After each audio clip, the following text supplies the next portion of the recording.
It sure looks familiar, but the 2025 Mini Cooper is quite different. I'm Tom Volk for the Seattle International Auto Show, and I'm going to tell you all about this, plus introduce you to Spike. At the root level, cars are transportation, but some transcend that.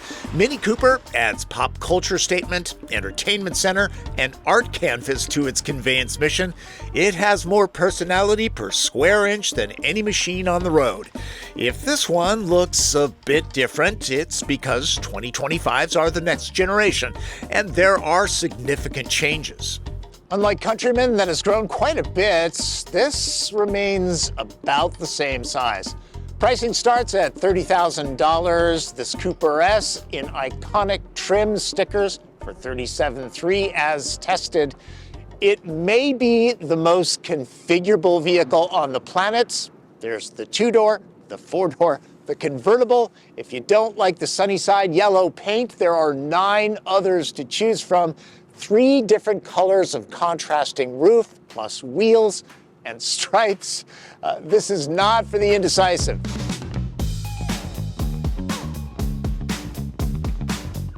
I'll climb onto my soapbox here and shout into the void that compact cars can be more relaxing to drive and park in urban areas. But then again, I'm an automotive writer, and the joke is we all love diesel station wagons with manual transmissions in brown paint. But really, for an urban runabout, the Oxford-assembled Cooper is a treat. Love the clamshell bonnet on this. It's a British mark, it's not a hood. This could be the best in the business. All Coopers get 4-piston turbocharged 2 liters.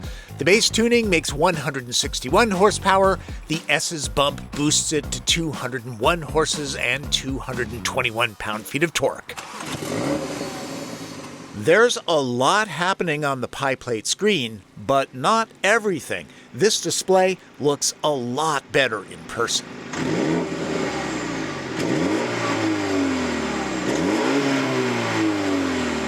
FYI, John Cooper Works models get an extra 27 horses and 59 pound-feet. Mini's drive modes are called experiences, and there are a lot of them, lots of character too, both audible and visual.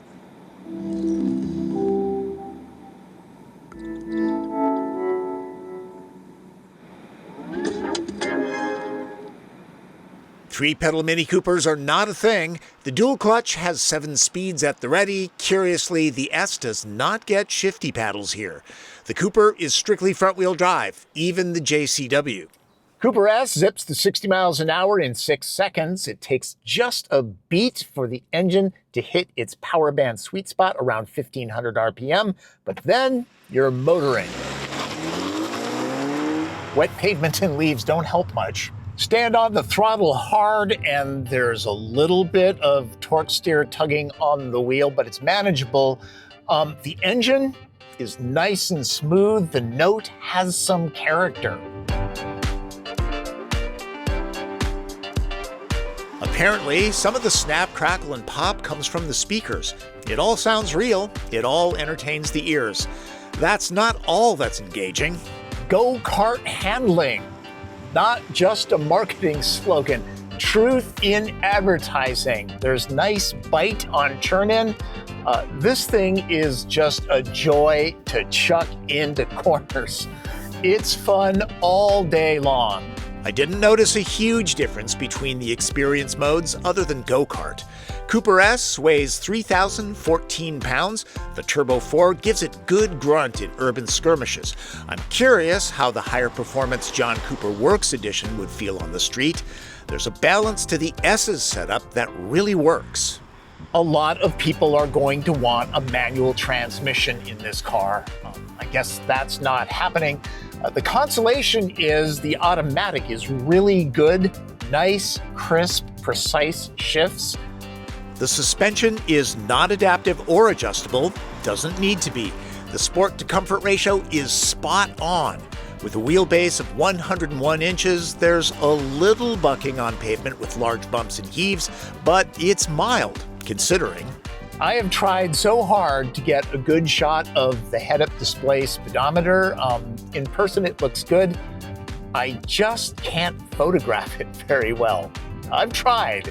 Visibility is pretty good, and smaller drivers might find the upright windshield a blessing since steeply raked glass can create a big blind spot to the left.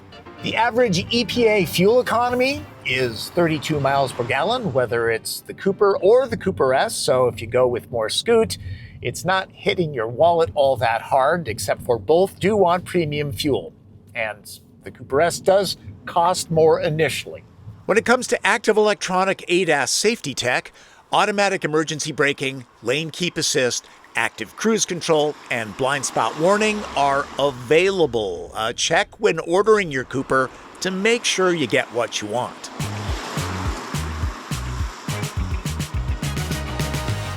The Cooper's interior is worn like a roomy sweater, but doesn't feel tight or cramped. Every inch is used wisely. This isn't spacious for NFL or NBA athletes, but you knew that.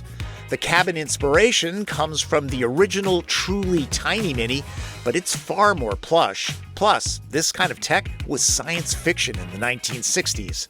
Strap in! The cockpit is a huge change from the outgoing car. Nearly as configurable as the exterior, the door and dash material is woven and can be had with a houndstooth pattern, though I am curious how it will clean up compared to smooth surfaces. The heated wheel is hefty in hand.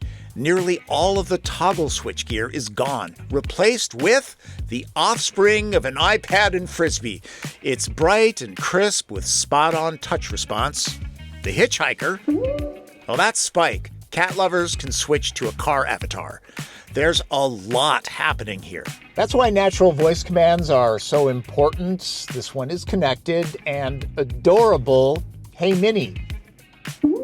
What time is it? It's 5:43 p.m. Hey, Minnie.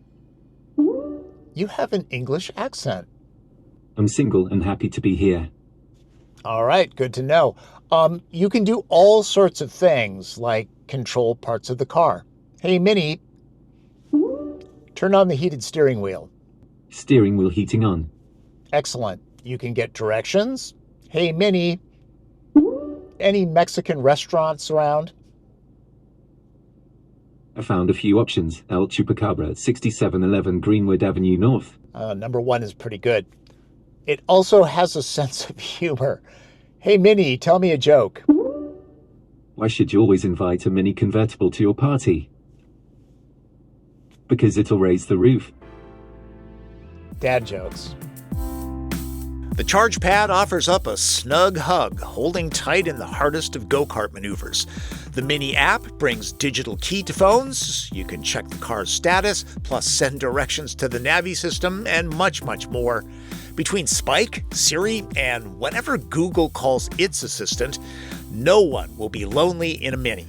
This is a two-door Mini. No one's expecting MyPOC space back here, but it does pass the I'd rather ride back here than pay for an Uber test. I'm 5'9".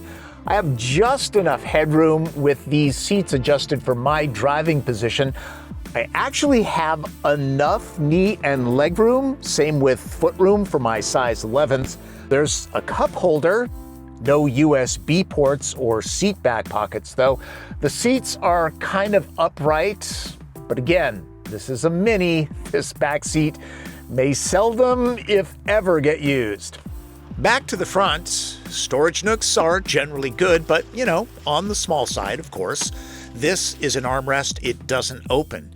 Nicely bolstered seats are heated, power is available, but sometimes motors slow things down. I prefer the manual shade.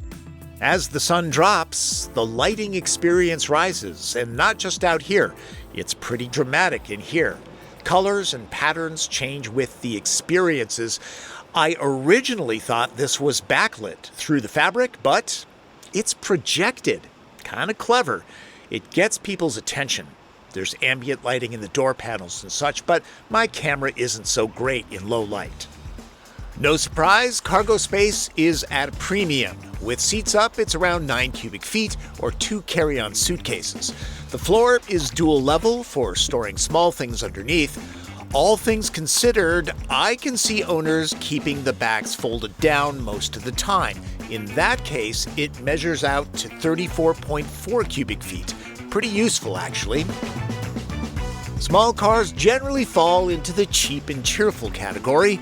The Mini Cooper is premium transportation without the delivery truck dimensions. It's more than just a point A to point B machine. It has style and charm, plus it can be wildly personalized. Not many vehicles can say that. Check it out at your local Mini showroom. For the Seattle International Auto Show, I'm Tom Volk.